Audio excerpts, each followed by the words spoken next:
I'm Kevin Roose, a tech columnist at the New York Times. I'm Casey Newtown from Platformer. And this is Hard Fork. This week, the 50 most iconic technologies of 2025. It's a countdown that you won't want to miss.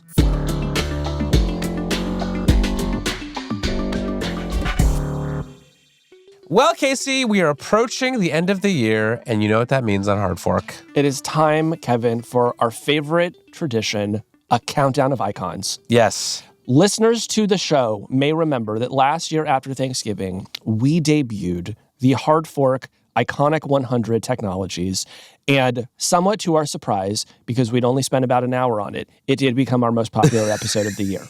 Yeah. And look, in this business, when you got a hit, you got to keep it going. Yes. And so all year, we have been collecting what we're calling the most iconic technologies of 2025. Yes, and 100 was, not going to lie, a lot of iconic technologies. Well, because we were covering all of human history. Yes. Yeah. We went back to the fulcrum, things like that. Yeah. But this year, we're going to do 50 iconic technologies of 2025. And Casey, what do we mean by of 2025? What we mean is they had a big year this year. You know, just because something is on this list doesn't mean we think that it is an unqualified good for society. We're just saying you can't tell the story of 2025 without these icons. Yes, and we're also going to throw in a few notable omissions from last year's list of iconic technologies. We got a lot of emails about things that we left off. And so we're going to incorporate that because we are here to serve you, our viewers and listeners. We are. And I also just want to say that this idea of creating a list of icons is something that we took from one of my favorite podcasts, Los Culturistas. And after we published last year's episode, I was a little bit nervous about how it might be received in the Los Culturistas community. And I'm happy to say that after we published it, we received a lovely note from Matt Rogers from Los Culturistas. So thank you, Matt. Your show continues to be one of my very favorites. And thank you for not getting mad that we did kind of bite one of your guys' wonderful ideas. What's that they say? Good artists borrow, great artists steal? Exactly. And as great artists, we had no choice but to steal the idea of a list of icons. Okay. So with that, the 50 most iconic technologies of 2025. Number 50, Friend! This is, of course, the iconic AI pendant that was advertised in a sort of all-out blitz of the New York advertising ecosystem this year, caused many, many people to become angry and start defacing and writing graffiti all over these Friend ads. This was a pendant developed by Avi Schiffman, a young entrepreneur here in the Bay Area, and people were really mad about this, Casey. They were. And look, what is the Friend? What does it do? Nobody knows. It's not important. It just kind of seemed like an AI hardware device, and that upset people. And now everybody knows its name. Yes, they were an innovator in what I would call rage bait marketing, which is, you put something out there that you know is going to make people very angry, and it worked. Look, we're talking about it on our podcast. It's one of our 50 most iconic technologies of the year. Absolutely. So it's not the kind of Friend that I want, but others might, and that's what makes it an icon. Number 49, Cybertruck. Cybertruck, of course, the Tesla truck that is quite recognizable for its distinctive shape and the fact that it's not allowed on roads in the United Kingdom. Is that true? It is true. Why is that? Well, I don't know exactly why, Kevin, but I can tell you that the Cybertruck has been subject to 10 recalls in the United States. Wow. Yeah. Is that a lot? It seems like a lot. Have you been in a Cybertruck? I have not been in a Cybertruck because I believe they actually are, they have sort of my biometrics, and if I ever get inside, it explodes. Yeah, they're going to look up your newsletters about Elon Musk and run you off the road. Yeah. I think this is an iconic technology because it is an opinionated design, and that opinion is not beloved by everyone, but at least it looks different than every other car out there on the road. You know, you're not mistaking the Cybertruck for a Kia Sorento, and I think that's something to be proud of. No, it's true. And you know, when one exploded outside the Trump Hotel in January, it made national news. Yeah? Is that a metaphor? No. And it also, that probably wouldn't have happened if it was a Kia Sorento. Okay. The Cybertruck. Number 48, the Constitution. 236 years young, and that piece of paper still has this country going, Kevin. Now, are we considering the Constitution a technology? I absolutely am, because democracy is a technology that helps us all live together. We get to vote for our own representatives. It ensures certain human freedoms. And what else do we want out of a technology but that. And it had a big year in 2025. Why is that? Well, certain people tried to ignore it.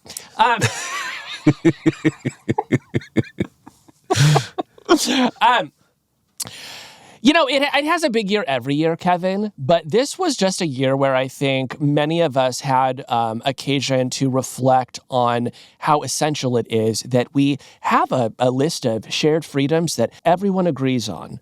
And those freedoms are, sort of supported by the courts, and they get us, let to live in the democracy that we have. We love the Constitution. Casey, what's your favorite amendment to the Constitution? It's got to be number 1, baby. Freedom of speech? You better not restrict that freedom of the press in this house. I'm a big fan of the Third Amendment, actually. Yeah. It doesn't get a lot of love, but listen, if a soldier ever tries to quarter themselves in my house, I am busting out my copy of the Pocket Constitution. I'm saying, you, sir, need to go find somewhere else. Number 47, Cluely! I would say this is another entry in the Rage Bait Marketing Hall of Fame. This was, of course, the viral Cheat on Everything startup that was founded by former Hard Fork guest Roy Lee, a Columbia student who decided that he wanted to give his friends and colleagues an easier way to cheat on their job interviews. Yeah. And so he built this AI tool that sort of scans everything on your computer screen and invisibly helps you during job interviews finish your coding questions. They have recently, we should also say, pivoted. They are now marketing themselves as an AI note-taking app. I guess they have not gotten as much growth out of the original cheating on everything idea as they had hoped. And it's interesting because I would have assumed that cheating on everything would have a bigger addressable market than note-taking, you know? But that's the business here in Silicon Valley. You never know until you try. Here's what I'll say for Cluely. A bunch of companies, including Meta, did actually have to change their interview process because so many people were using AI assistants, Cluely and others, to try to cheat on their coding tests that eventually some companies just said, we got to try something else. And that is iconic to me. Number 46. Air conditioning! This one is so important, Casey. Yeah. Air conditioning was invented in 1902 by Willis Haviland Carrier. And fun fact, it was not actually designed or invented to cool human bodies at all. It was designed as a way to control temperature and humidity inside a Brooklyn printing plant, which goes to show you can never tell what kind of iconic ripple effects a technology will have.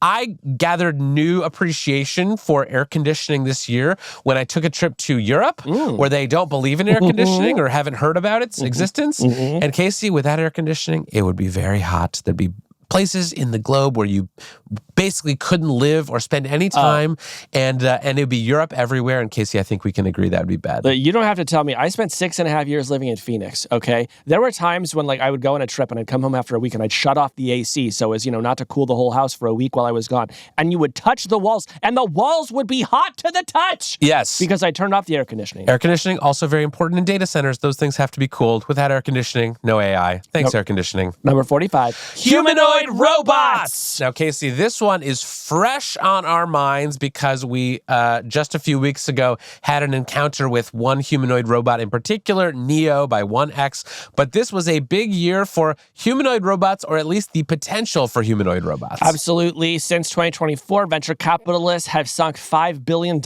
into the promise of these robots, and they believe that the sort of the same basic reason that large language models have become more powerful, we can use similar technologies to make these robots more powerful. And so pretty soon we may have a robot butler in our house, Kevin. Yes, or a robot underground fight club, as have now started to pop up in San Francisco. People are training these humanoid robots to fight and setting up sort of UFC-style matches for them. And I think we can agree that that only leads to good places. Yeah, sounds like a great Hard Fork episode for next year.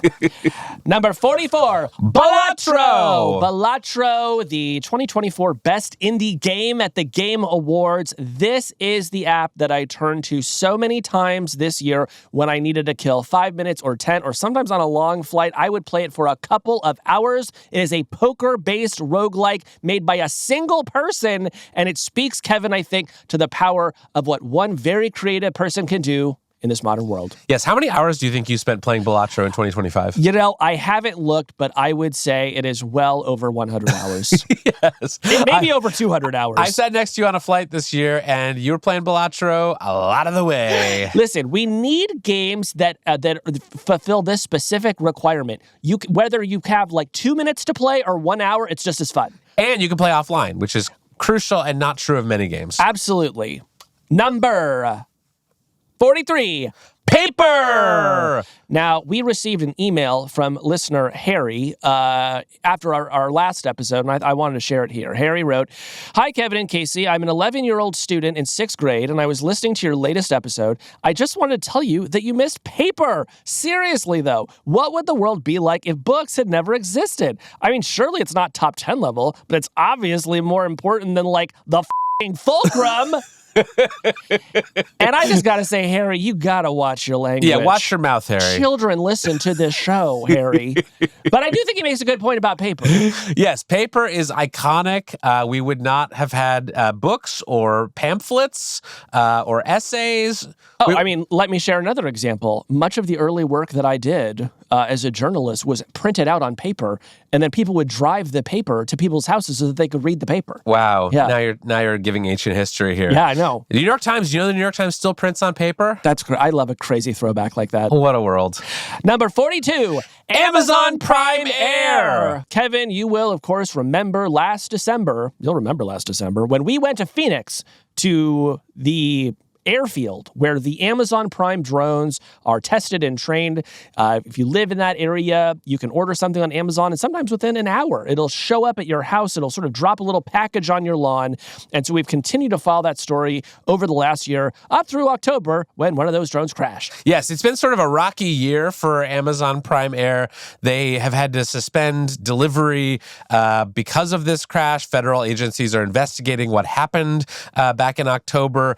And like many icons, Amazon Prime Air has not always had an easy go of it, but the technology is very cool, and if they can get them to stop falling out of the sky, it'll be a real change to the way people order things online. Number 41, Skype. Skype was retired in May after 22 years, after being one of the first free methods of making long-distance international calls. You know, like young people will be astonished to learn you used to have to pay more to talk to someone who lived further away from you. Yes. If somebody like lived in your area code, that was very cheap. But if somebody, you know, lived like across the country, now you were paying more. Then along comes Skype, and Skype says, no, we have the internet now, baby. Talk to whoever you want, and it's going to be free. And so if you were like a gay guy growing up in the 2000s, you talked to a lot of random dudes on Skype that you just met in really weird places online, and you had some of the great experiences of your young life. Yes, I still remember the iconic Skype calling sound when you were dialing someone. It had a very distinctive ringtone. Yeah. I can't make it, but I would recognize it anywhere. I think it sounded like this. You think you just fell out of a That's not what it sounded like. And actually, fun fact, I have Skype in part to thank for my marriage. Is that because right? when my wife and I were getting together, we were long distance. She was over in the UK doing graduate school, and we talked every day on Skype. And without that program, I would have gone deeply into debt trying to get this girl to like me back. Well, you know, in 2014, Skype had 40% of the international call market, so it was an icon. But then Microsoft got its hands on it and completely ruined it.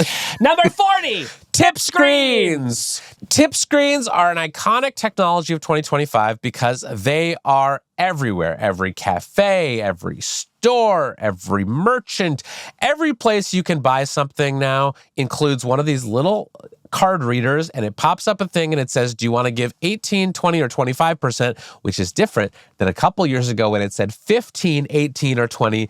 That is inflation for you. Tip screens are inescapable. I even saw one at a self-service kiosk at the airport recently, and I was like, tip you for what? Right. I got everything. I scanned it. I put it in a bag. You did nothing. You're just a robot. Why am I going to tip you? So I think what we're learning from this is you really hate tipping people, don't you? No, you really hate it. I love tipping people. Yeah. I do not love tipping inanimate objects. All right. And there's your tip from the Hard Fork Podcast. Number 39, Plastic straws. Wow, what a big year plastic straws had. After many years in the wilderness, we were doing those paper straws, you know, that melt in your mouth. But as of February 2025, plastic straws are so back, the president signed Executive Order 14208, ending procurement and forced use of paper straws, which has officially ended the reign of terror of paper straws, which, for all their supposed benefits, don't actually work as straws. Interesting. Well, you know, something that not a lot of people know about Kevin is that he loves microplastics, and he's always looking for more ways to get them into his body. I have two fun facts about paper straws and the plastic straws that they were supposed to replace.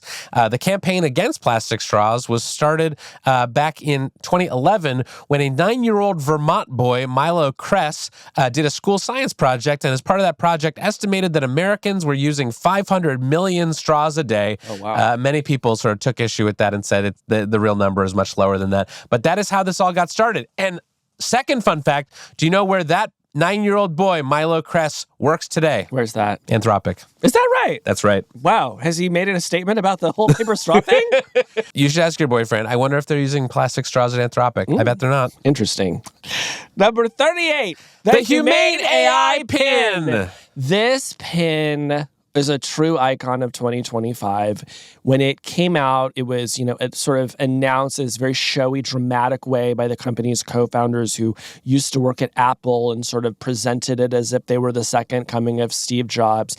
And then the pin actually went on sale and it sucked, unfortunately. Did you ever get to use one? Well, I got to see some demos before they launched it, which were sort of like highly controlled and very manicured. And I was sort of even told by like some former employees afterwards, like, you don't even know what we went through to get those things to do, even what they did for you during the demo.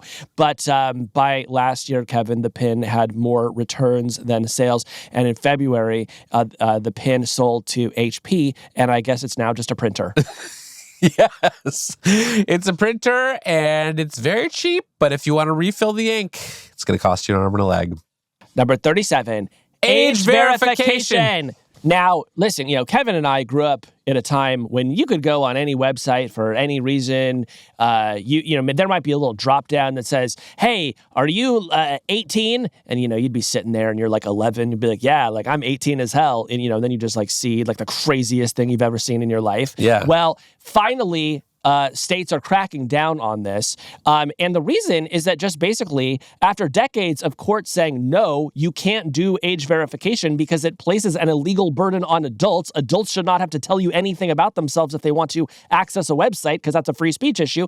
Lately, courts have just been like, no, that's actually fine. Go ahead and pass your laws. If you want to, create some sort of system where all of a sudden you have to upload a, driver's license to look at a website, that's fine too. And so now, Kevin, at least half of states now have these laws. Iconic. Yeah, so I'm going to try to create a map of what I call the cool states where you don't need to do age verification if you want to look at the internet. But in the meantime, statistically, something like half of Americans are now living with one of these issues. Yeah.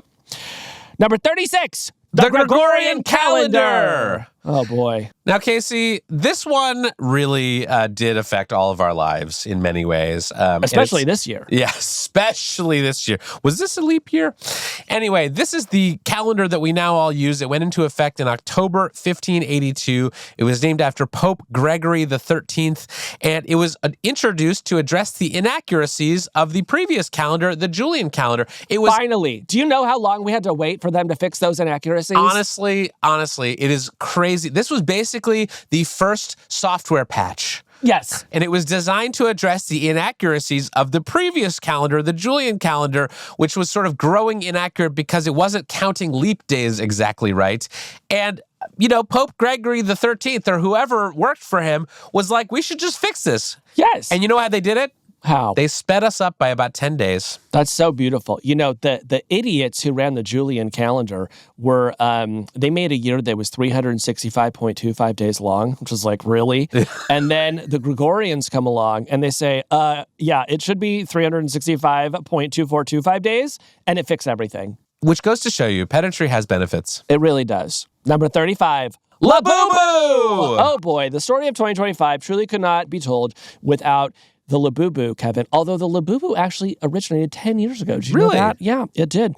It was a character in the artist Casing Lung's storybook series, The Monsters. He grew up in the Netherlands and had been inspired by Nordic folklore and fairy tales, and so created these mischievous, kind-hearted elf species. And in 2019, these collectible toys did a collaboration with the company Pop Mart. And then in 2025, it was just absolutely viral. They're everywhere. It was a true craze, and people just could not get their hands on enough Labubus. How many Labubus do you have? I had to get a second home just to kind of put my collection on display to show off all my Labubus. And that is iconic. Yeah. I feel like you don't have anything to say about the Labubus. Well, my kid is not old enough to covet a Labubu yet, but I did appreciate when Naomi Osaka, the tennis player, had a series of custom Labubus designed for her run at a tournament this year, including one named after the legendary tennis player Billie Jean King. The Labubu was named Billie Jean Bling, and I liked that. That's pretty good.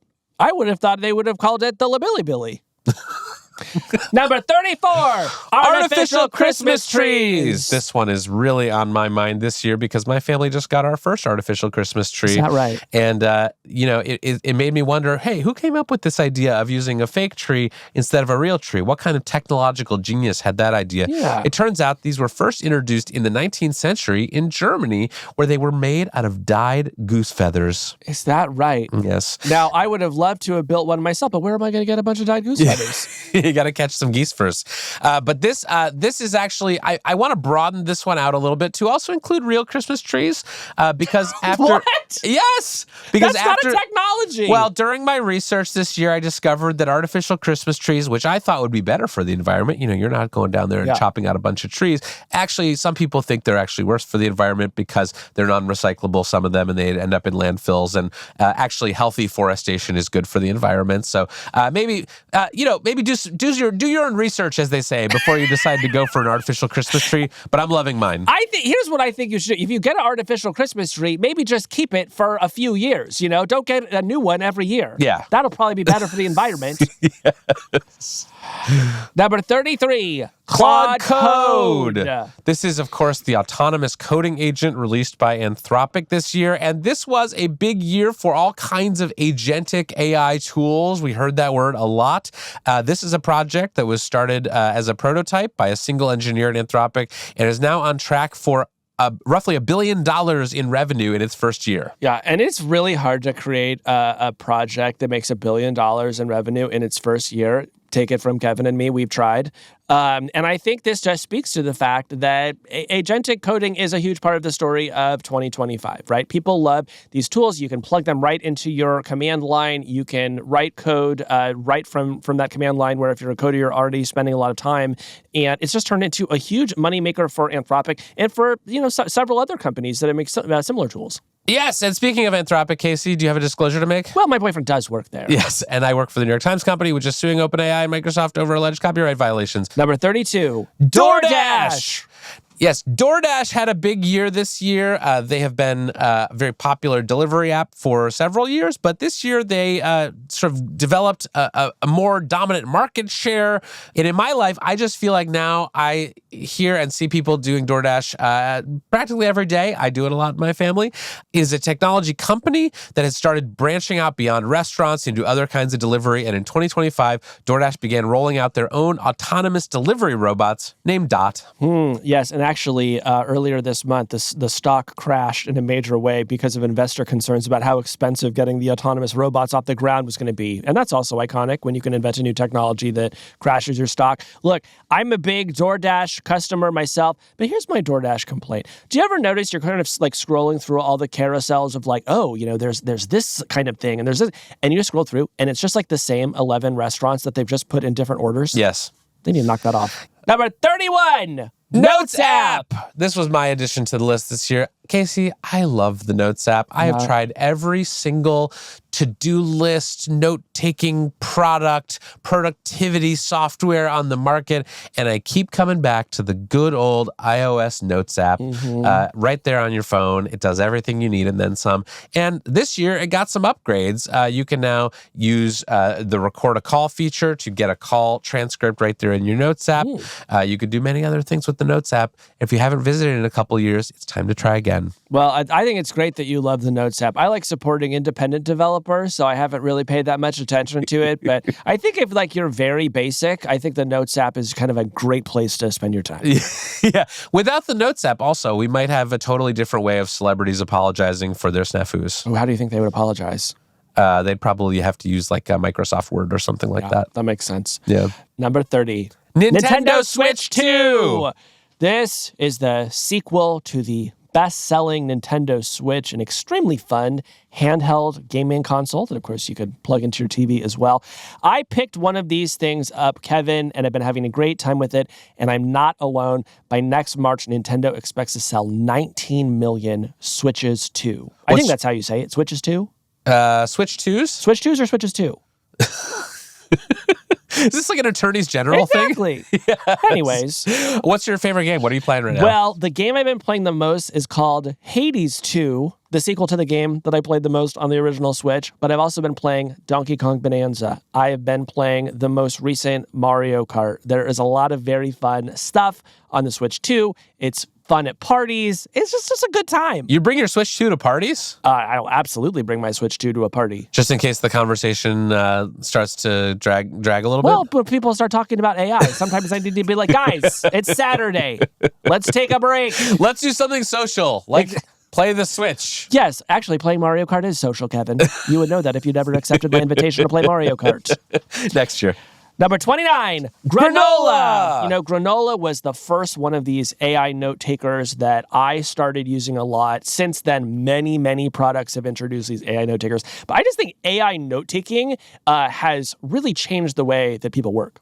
Yes, this is an app that basically operates whenever you're on a meeting or a video call, and it takes notes for you. And what I like about this product is that unlike other AI note taking products, it does not kind of like come into your meeting as a separate entity. Like, I'm sure you've been in a video call and someone's like AI note taker like asks to enter the call, and I find that a little gauche. Yeah, you prefer your surveillance to be done in secret.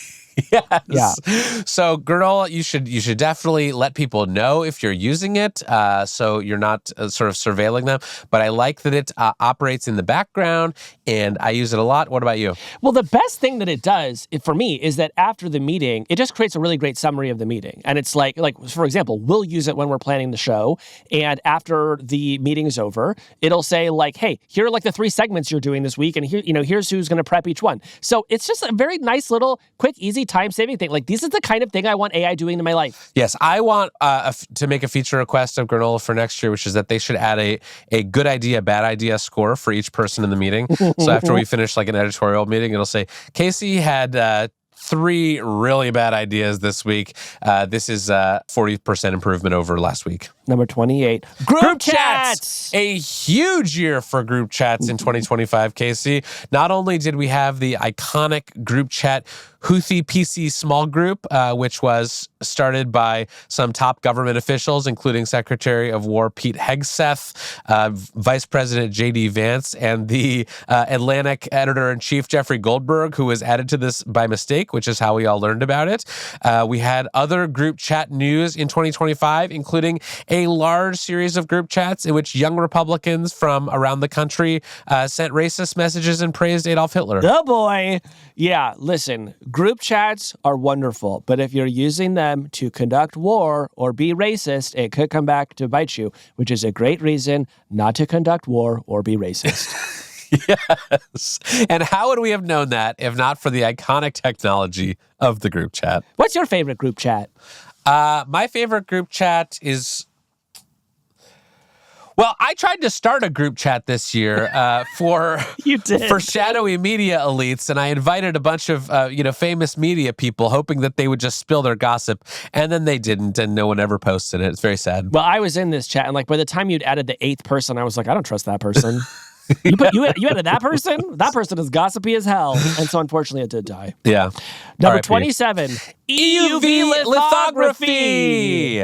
Wow, rolls off the tongue, doesn't it? This is one of my iconic technologies of the year because it is the technology that makes all of the AI chips and the GPUs possible.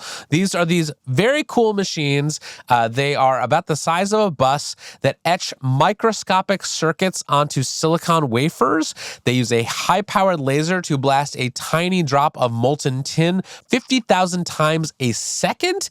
And as I've started becoming chip-pilled this year, I have been looking looking into what are the critical inputs to chips, and you could not make any of this stuff without the EUV lithography machines. There's only one company that currently makes them. And what is that company? The Dutch company ASML, and they are basically the supplier to the entire world of high-powered AI chips. And if they somehow went bust or had to give up their business in EUV lithography, we would all be pretty screwed. Wow. ASML, are they also the company that makes those videos where someone just kind of crinkles paper and whispers? Yeah, that's a little bit different, but also iconic. Number 26. Bing Sydney! Now, Bing Sydney was the Microsoft chatbot that Kevin got into a famous confrontation with a couple years back, and it has got a lot of attention then. And I have just found that in many ways, Kevin, Bing Sydney has never left us since that day. Yes, unfortunately, this is true.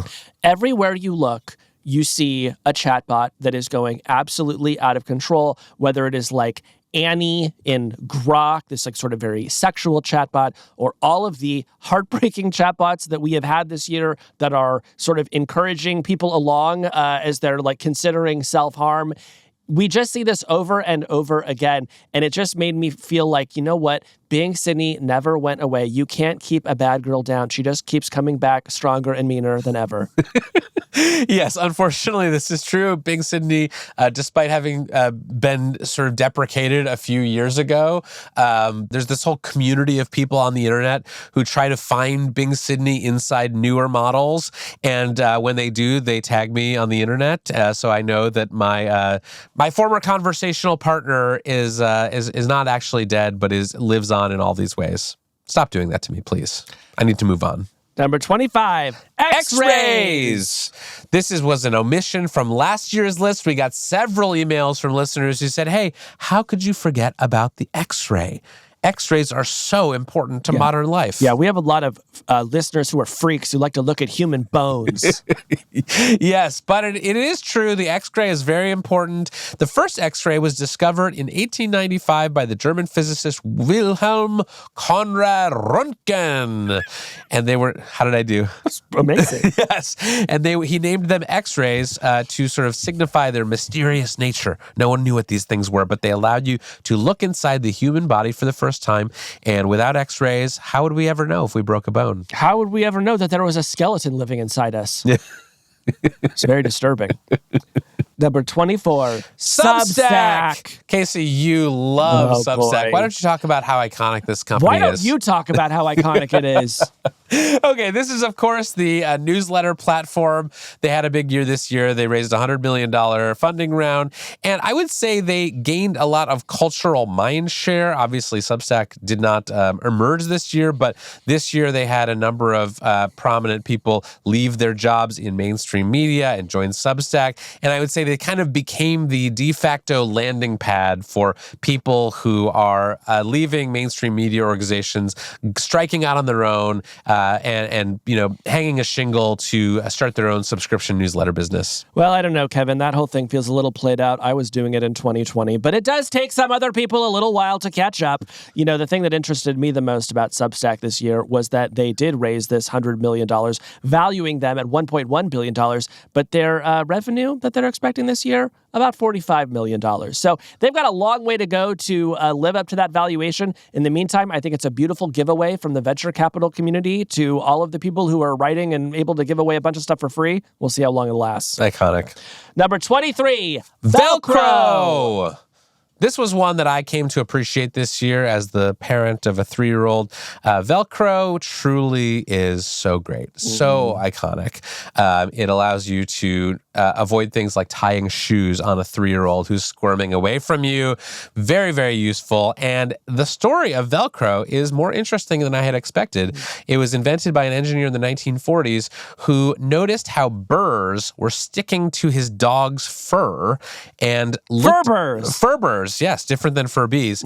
He looked at the burrs under a microscope and found that they had this like sort of hook and loop system that allowed them to latch onto the fur. And he said, I could make that. Why don't I make that and turn it into a product? And pretty soon it became indispensable for everything from children's shoes to securing objects in zero gravity on NASA's Apollo missions. Amazing. Now, why is it that 3-year-olds hate having you tie their shoes so much? Well, it just takes a long time, and they're busy. They've got stuff to do. They've got to pick their nose. They've got to run away. They've got, lots of stuff.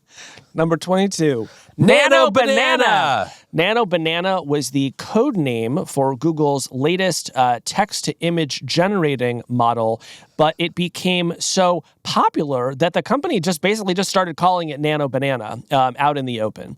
And this was, I would say, the second image model that truly went viral this year. The first one was the OpenAI model earlier this year that people used to make all those Studio Ghibli-style images, and that was a really cool case of what they call style transfer. What made Nano Banana interesting, Kevin, is that it is faster than its predecessors. It makes images that are sort of like hyper-real as opposed to stylized. And most importantly, it could create a consistent object that you could edit. So I could say, like, show me like a firefighter, and if it, and I decided I wanted to make the hat blue, it could make the firefighter helmet blue without changing the rest of the image. And that actually was an innovation in AI image generation. Yeah, and I would say Nano Banana was the first Google AI product that did not feel like it was catching up to something that a competitor had previously released. It felt like they had really pushed the envelope forward there, and I think that will be a big story over the next year, is that I think Google has sort of found its footing with AI products and is starting not just to catch up to rivals, but also to jump ahead of them in some cases. Number 21, Celsius! Casey, this was a huge technology of 2025 in my life. We're talking about the energy drink, not the standard unit of measurement for temperature. Which we hate. Yes, we're more Fahrenheit guys on this show. This energy drink changed my life this year for the following reasons. I became incredibly addicted to it. Was this like your first real experience with stimulants? Yes. Some people do cocaine in bathrooms. I do Celsius out of my fridge. It is a very caffeinated energy drink that has completely taken over the San Francisco tech scene. I tried one at a tech conference earlier this year and thought to myself, why do I feel so great all of a sudden? Why do I feel like I'm bouncing off the walls? I looked down at the can. Celsius. Every can has about 200 milligrams of caffeine, which is about 2.5 Red Bulls worth. Well, it seems like a great product, but I already have the idea for the product that's going to completely overwhelm Celsius in the market. What's that? It's just Celsius, but it has 300 grams of caffeine in it. I think you should put that on the shelves and see what happens. This thing fuels the entire tech industry and also my life. Number 20, video podcasts. Now this feels a little self-serving, Kevin. It is, because we are a video podcast, but this was also a huge year for video podcasts. We saw the rise of video podcasting sort of taking over the podcast market. Spotify recently shared that its video podcast streaming is up 54% from last year, fueled by shows like The Joe Rogan Experience and other popular video podcasts. And that has all happened despite the fact that to this day, not one podcast is actually good on video. You're still just better off listening to all of them. But it just turns out that the YouTube algorithm does a better job promoting a podcast than anything that the podcast industry ever figured out before. And so now this is the world we live in, Kevin. Our podcast is good to look at on video too. And if people want to do that, where can they go? They could go to youtube.com/hardfork. Number 19. Discord! This is, of course, the chat app that became popular among gamers, but has since been sort of expanded to lots of other people who now use this basically to chat with their friends and maybe their enemies. And one of the most fascinating uses we've seen of Discord to date took place this year when Discord was used to help to select the next prime minister of Nepal. Nepal had massive protests this year that started when the previous government tried to ban social media apps, and there was a group of citizens who gathered together in Discord to pick the interim prime minister. Yeah, so you could do a lot on Discord. You could play Valorant with your friends, or you could pick the next prime minister of Nepal. Choose carefully. Yeah, I'm using it to try to pick a prime minister for this country. We don't actually have a prime minister in America. I'm still catching up on the Constitution. Number 18, prediction markets. This was a big big year for prediction markets like Polymarket and Kalshi, where you can go and gamble on any number of world events. And this was inescapable. If you were following any elections this year or sports games, people are constantly talking about their bets. And I don't know that I believe this is a good technology. I think this is part of a sort of nationwide gambling epidemic that is going to have some real consequences, but it's undeniably iconic this year. Well, it was really surprising to me because I went to Polymarket looking to meet people in open relationships, and it was a completely different kind of website. But also, there was a study this month that found that 25% of the trades on Polymarket are what they call wash trades, essentially artificial trading activity designed to, pump up the prices of assets. So I do maintain a somewhat deep skepticism of these prediction markets, Kevin. Yes, me too. I am skeptical that they are going to turn out to be a good thing, but I think they are undoubtedly going to be a big thing. Number 17, zero-proof beverages. So to me, this is one of the most fascinating and under-discussed topics of the year, is just the sheer number of Americans that seemingly spontaneously decided to give up drinking. Yes, no one drinks anymore, at least in San Francisco. It's wild. In San Francisco, drinking has become sort of wildly unpopular. And I think a big reason why we are seeing this trend is that alcohol-free beverages have gotten so much better than they used to be, right? And just to focus on non-alcoholic beer, to take one example, because I used to be like a big beer guy, but non-alcoholic beer tasted horrible. Like the way that it worked was that these brewers would make a normal beer and then they would heat the beer to try to burn off all the alcohol. So that just kind of like tasted gross. And so what's happened over the past few years is that brewers have just designed all these cool new methods that preserve the flavor. Like they use special yeast that doesn't produce as much alcohol, so there's sort of less alcohol to extract, and they've come up with new ways to remove alcohol from the beer that they've created, like something called reverse osmosis, which unfortunately I don't have time to explain. But suffice to say, I can get a hazy IPA from Athletic Brewing, which is a non-alcoholic beer, and I swear to God, it tastes just as good as the hazy IPAs I used to drink were. This is a really cool technology. Yes, and it is fueling the new temperance in which you do a lot of drugs, but you don't actually drink. Number 16, stochastic gradient descent. Oh, thank God this is on this year's list. This, of course, is the optimization algorithm that was pioneered in the 1950s that has had a recent revival because it is the basic way that all of today's large language models are trained. It is basically the way that the weights of the neural networks learn how to make better predictions is through stochastic gradient descent. They kind of adjust their parameters bit by bit, trying to find the optimal way to reduce something called the loss function.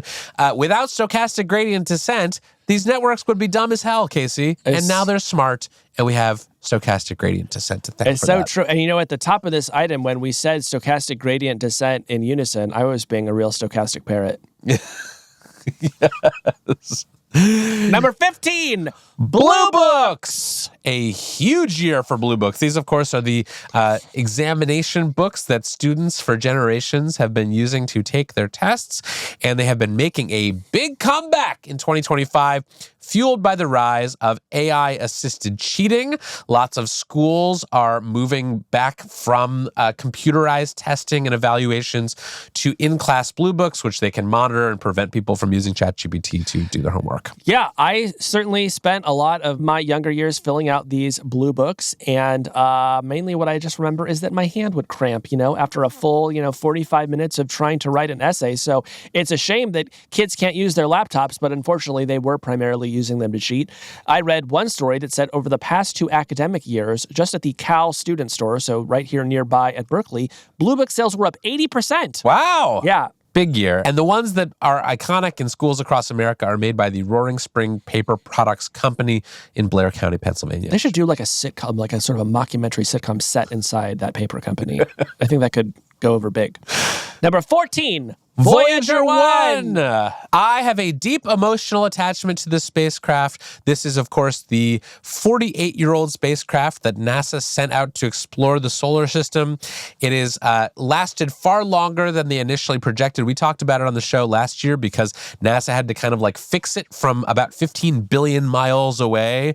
And it is still going, despite many predictions that it would have died by now. This year, it got another long-distance fix, and this year, it also discovered a mysterious wall of fire at the edge of our solar system. And we have a very exciting announcement, which is that for the series finale of Hard Fork, we are going to fly a spaceship into the mysterious wall of fire at the edge of the solar system.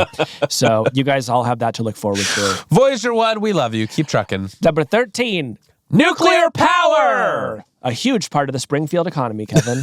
Yes, and a huge part of the AI boom that we're going to be talking about a little bit more today. This is, of course, the way of using nuclear fission to produce large amounts of power. Obviously, a very controversial technology, but I think one that, at least in America, is starting to have a comeback. The demand in power for these AI data centers has led to some innovation in nuclear power. There are now these things called SMRs, small modular reactors. These are going to be a big part of how we get all of this energy to fuel all of this expansion of AI. Obviously, there are other renewable forms of energy, solar, wind, etc., but nuclear is where a lot of the tech industry is placing its bets.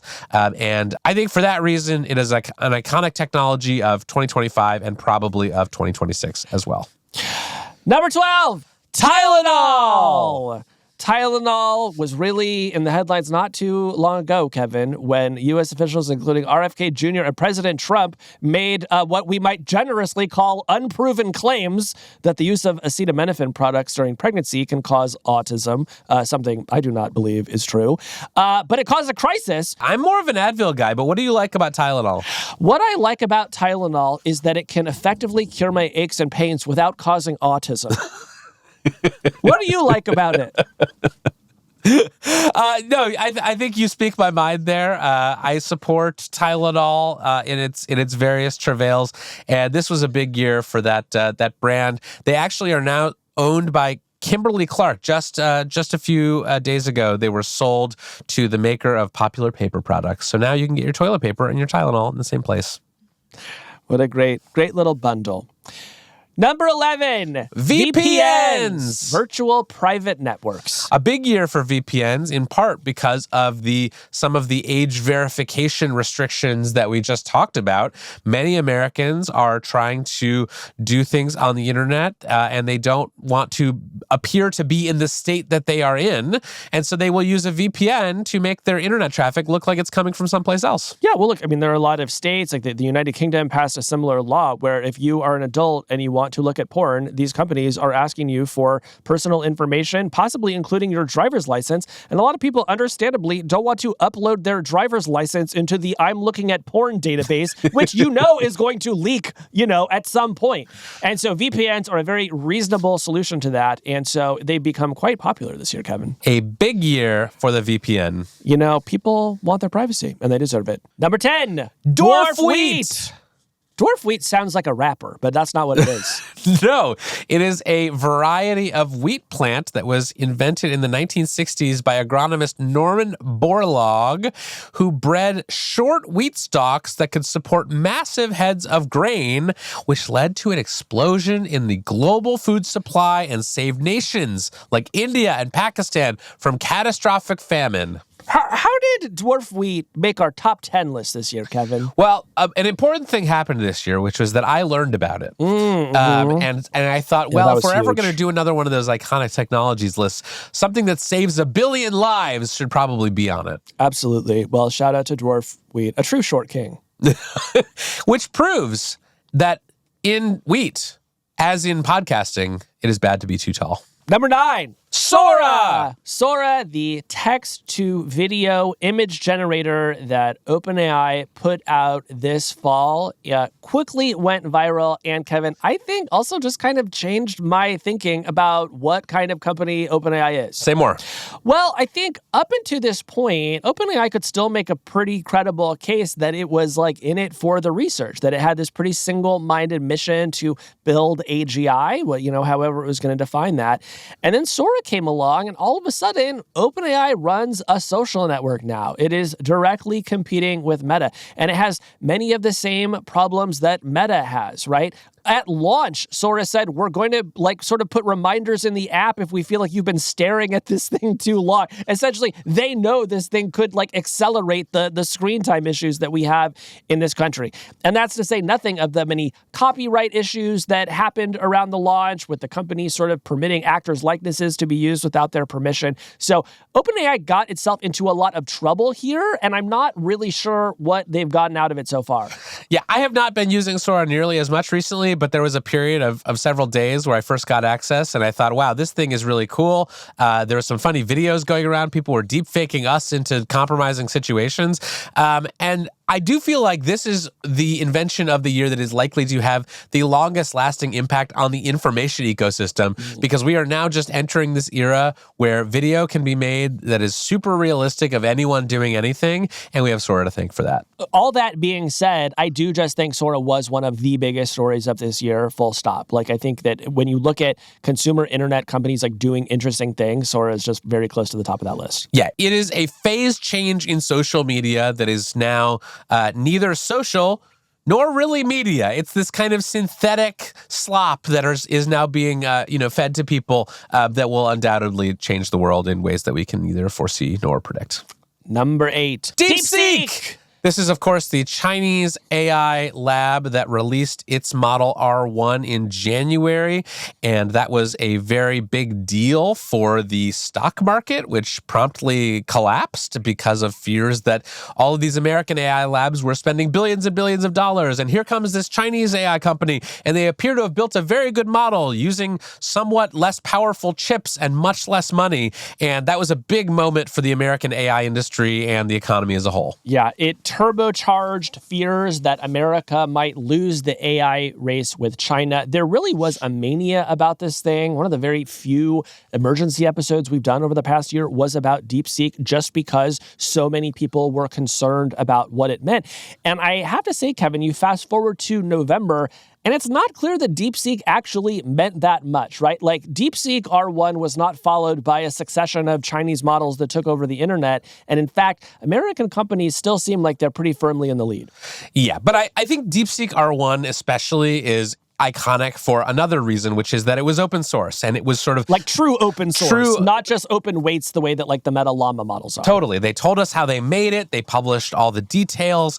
And to this day, the DeepSeek R1 paper is still our best and one of our only sources of information about how these reasoning models are built and what the underlying technology looks like, because none of the American companies who are building these models are publishing the details like DeepSeek did. And so, if you have a long weekend coming up for Thanksgiving and you want to build a large language model with your children that can reason, you may want to look at that DeepSeek paper. It's true. You'll learn a lot. Yes. Number 7. Mecha Hitler! Mecha Hitler, or Grok as it's sometimes called, came to our attention in July with the release of a new Grok model, and when people started having conversations with it, they noted just how easy it was to get the model to identify as Hitler or Mecha Hitler, a villain from the classic video game Wolfenstein 3D. Yes, this was a part of a series of fiascos that happened at Grok. People were noticing all kinds of things, like the fact that it would talk very openly and easily about white genocide, which is, of course, a sort of right-wing talking point and conspiracy one of theory. Elon Musk's favorite conspiracy theories. And I think this was an iconic technology of 2025, not because it's good. We should not have language models that call themselves Mecha Hitler or talk about white genocide, but because it illustrated how hard it is to align and deploy these AI models. Here comes Elon Musk, someone with unlimited money, and he wants to make an anti-woke right-wing chatbot. And it turns out that when you do that, it starts calling itself Mecha Hitler. And then when you try to undo that, it turns out you can't actually control the models that well. So I think this was a great, very public example of how even the people with access to all the money and all the intelligence and all the engineering talent in the world cannot figure out how to reliably steer these AI models. Yes, Mecha Hitler is a joke, but it is also a warning, because as these models get more powerful, if we do not solve that alignment problem that you just described, Mecha Hitler is going to be the least of our concerns, right? There are just still many unsolved problems when it comes with getting a model to behave in the way that you want it to behave. And Mecha Hitler, for all its faults, did try to send us that message. Yes. Yeah. Number 6. TikTok! Casey, this is the only repeat on this year's list. It was also on our list last year. I believe it was number 46 last year. It's number 6 this year. Why did TikToks have such an iconic year? Well, TikTok is the only social media app to ever be banned in the United States. That's the first thing. And it's the only social media app to be banned and then not actually be banned at all, because the president just decided that he didn't want that. And so he just signed a series of executive orders saying, no, actually it's fine, overriding an act of Congress that was upheld by the Supreme Court. And so while it did blink offline briefly this year, which was another iconic moment in TikTok history, fast forward to today, and Kevin, you can watch all of the viral dances you want. Yes, it is invincible. It cannot be killed. And even when it is technically killed, legal and presidential chicanery can bring it back. What an icon. TikTok, I think, is obviously culturally iconic because it has ushered in the era of short-form video, which has totally dominated the media landscape. Now everyone everywhere is consuming short-form video constantly. It has also led to radical changes in products like Instagram as they have tried to catch up, and I think an icon all around. Number 5. Rare earth metals. Now, this is an exciting one, and the reason it is so high on this year's Iconic Technologies list is that it became very geopolitically important this year. So flashpoint. Yes, so rare earth metals, which are, fun fact, not very rare. They're actually quite common.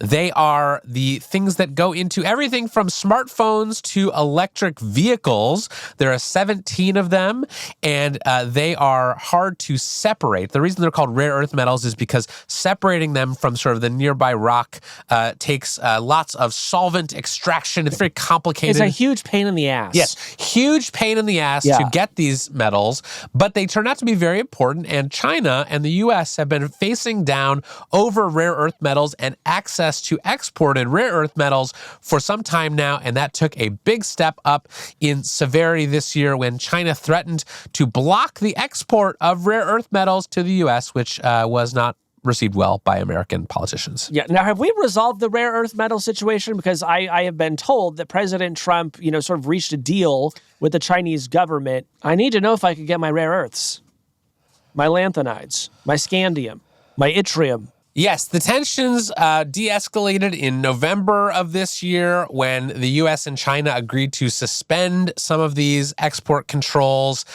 basically as part of a larger trade deal between the U.S. and China. So yes, your smartphones, your electric vehicles, they are safe for now from having their rare earth metals taken away. I have a dream, Kevin, and that dream is that one day we get so good at separating all of these things that we start to call them common earth metals.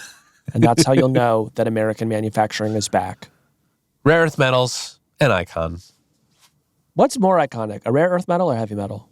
Heavy metal, definitely. Agreed. Yeah. But not in 2025. Not in 2025. Number 4, glass!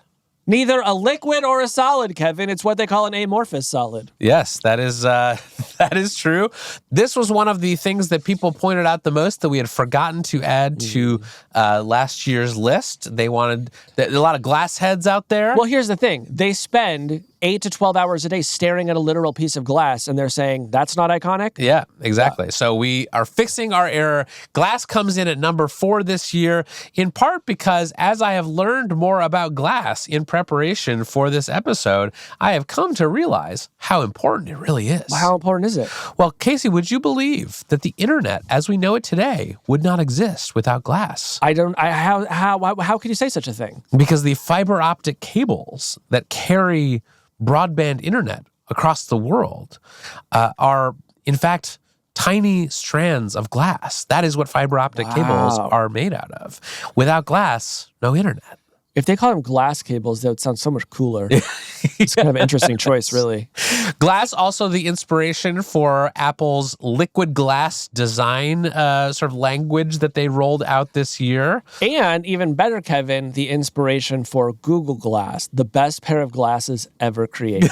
That's true. That's true. Casey, what do you think the largest piece of glass in the world is, and where do you think it is? The largest piece of ass in the world, Kevin?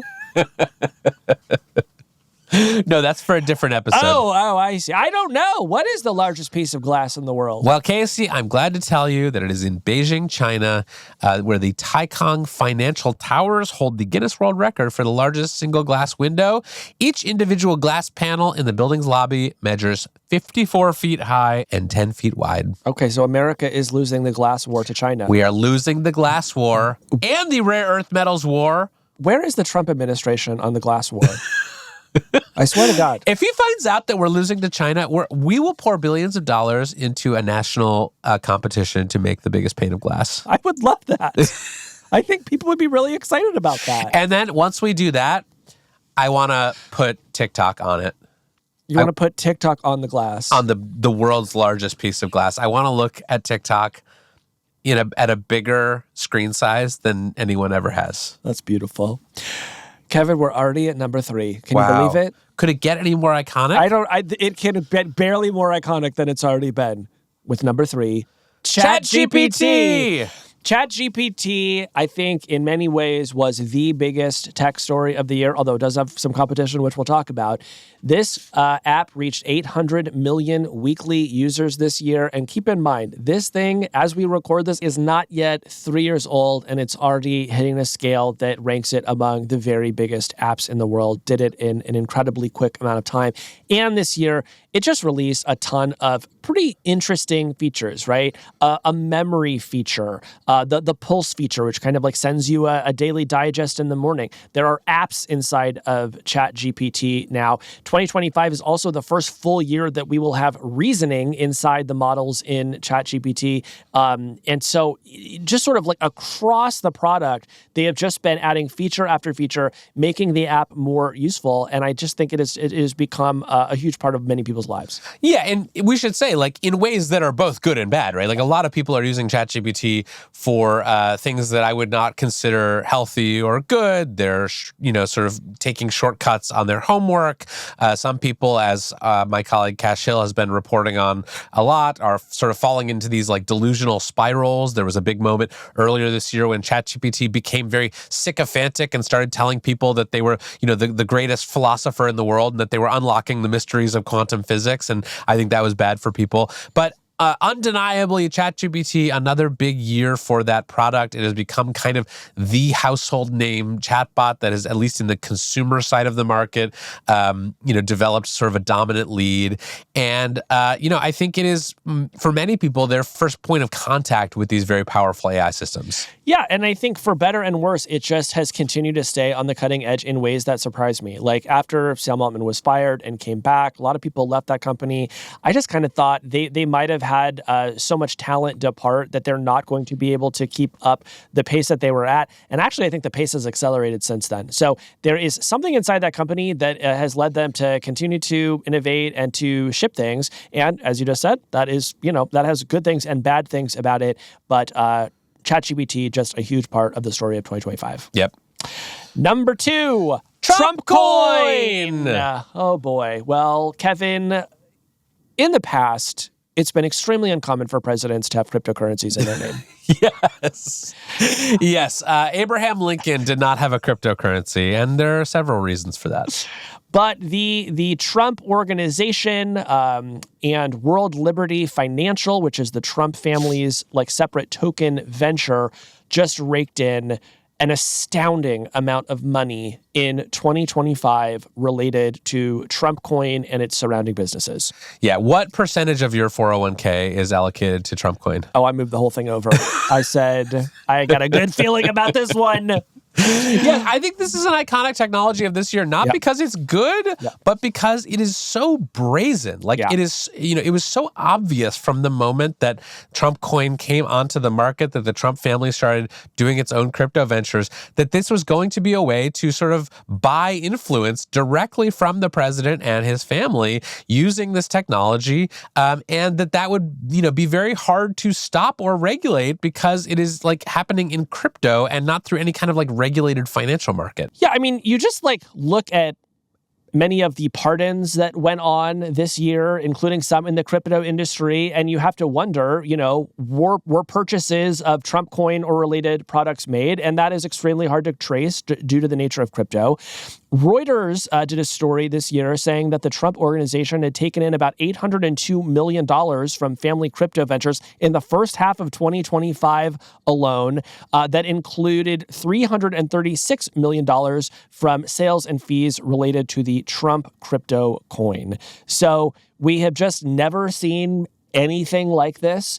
And I think when historians write about the Trump years, this is something that will stand out as just, as you said, Kevin, an incredibly brazen cash grab from the president and his family. Well, it's a really wild turn of events for the Trump family as well. I think if you had asked people a couple years ago, like, how did Donald Trump get rich? They would have told you about hotels or golf courses. Maybe they would have mentioned some of his other business ventures or The Apprentice or Trump Steaks. Exactly. But like the amount of money that the Trump family has made on crypto dwarfs all of those other businesses. Like they are now primarily a family that derives their wealth from cryptocurrency, which is just a wild turn of events. I think a lot of people, you and I included, thought crypto had sort of like its cultural relevance had been declining since some of the market crashes of a few years ago. But crypto is so back. A lot of the things that regulators had been cracking down on during the Biden administration are now allowed again under the Trump administration. These companies are making tons of money. In part because those regulators were all replaced by people from the crypto industry. Yes. Yeah. So, there has been a near total takeover of the sort of, crypto regulatory infrastructure by people who previously worked in the industry. And I think they have been sort of all too happy to see President Trump succeed in crypto because the better President Trump does with crypto, the more lax the regulatory environment gets. So, I think that's the sort of an important backstory here in the story of the Trump coin. Yes. Yeah. All right, Casey, we have arrived at long last at our number one most iconic technology of 2025. We've already talked about so many icons, and it's scarcely imaginable to me that something could be more iconic, but I do think there is one thing, maybe two words that tell the story of 2025 better than any other, Kevin. Yes, and before we reveal what our number one pick is, we should just say, this all goes through a rigorous, methodologically sound vetting process. We have surveys, panels, focus groups, street teams, an advisory board, the New York Times opinion team, the UN, a Blue Sky. We asked Blue Sky to weigh in. No, we write these down in a document and we sort of argue about them for a little while. And out of that comes what we believe is the most iconic technology of 2025. Casey, you ready? Number one, data centers. Wow, it would be hard to tell the story of 2025 in technology without the humble data center. Of course, the data center is sort of the way that we power all of these AI advancements. Before that, data centers were used for things like cloud computing. They are essentially giant buildings that house the supercomputers that power an increasing slice of modern life. Yes, there was a story that I read a few weeks ago about how the United States' investments in data centers is propping up the entire global economy because so much of the equipment is made overseas as an imported. So other countries are now thriving because of how much these companies are spending on data centers. And one question people have, Kevin, is like, well, how long can this last? Are we in some sort of dangerous, scary bubble? Yes, it is. The thing that is fueling the talk of an AI bubble is the fact that all these data centers, which are very expensive expensive and laborious to build, are popping up all over the country.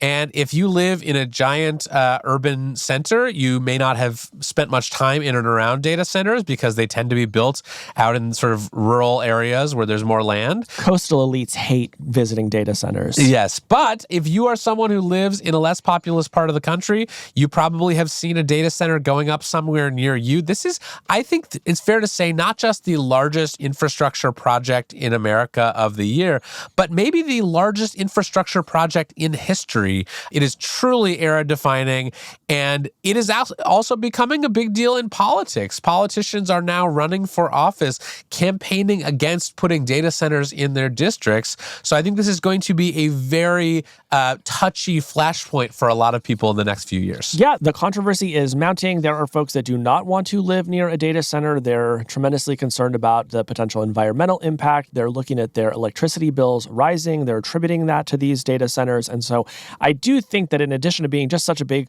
part of 2025, these data centers are going to continue to be a big story, in part because they're just going to be the subject of so many political fights. And I think that data centers can really serve as a kind of proxy war for how do you feel about AI in general, right? Like, do you fear that this is going to automate your job or enslave humanity? If so, data centers might feel like one place where you can actually fight back. Yeah, I think that the data center industry could solve some of its image and reputational issues by renaming data centers to something that sounds a little cooler, a little friendlier, a little more approachable. I've been workshopping some possible names. I wonder what you make of this. What if you just called it a chip cabana? I'm not sure cabana really, captures the full size of the data, because these are pretty big. What would you call the data center? I would call it Machine God House. Machine God House. Okay, somehow I don't think that's going to assuage Americans' concerns about data center, but I appreciate the creative effort. And just like that, Kevin, we are through this year's 50 most iconic technologies. As you think about the year that we just had, how iconic was 2025? I think this was an iconic year in technology. Yeah. I have been energized this year. In the news business, you always want there to be a lot of stuff going on. You want there to be a lot of stuff to cover, and boy, was there this year.